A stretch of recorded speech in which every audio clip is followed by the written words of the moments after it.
Hello and welcome to TS Lombard.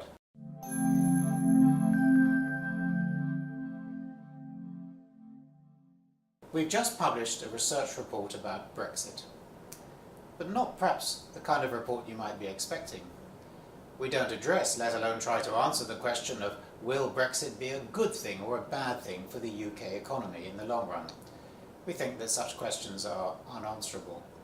Instead, we focus on a particular question for the shorter term, and that is, what is the risk of a shock to the UK economy arising out of the Brexit negotiating process itself?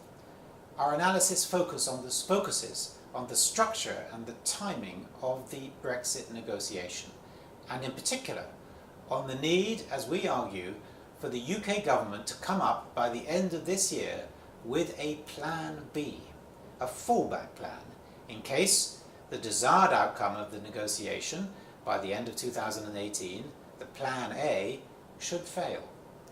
We argue that the timing of this fallback Plan B must be the end of this year, not just because 12 months before the final deadline seems reasonable, but more specifically because UK businesses will need to know what the fallback plan is in order for their operational planning and risk management to proceed.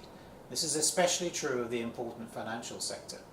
So our report looks at the content of a Plan B fallback where the UK leaves the European Union willy-nilly in March 2019 without a deal and having to rely on WTO terms. But we look at the impact on the agriculture sector, goods trade, financial services, specific problems to do with things like nuclear power, civil aviation. And our conclusion is that Plan B would be feasible in the sense that it could be credible and, although suboptimal, basically reassuring. However, it's not a trivial task, and the UK government could duck or flunk this challenge, making forced or unforced errors.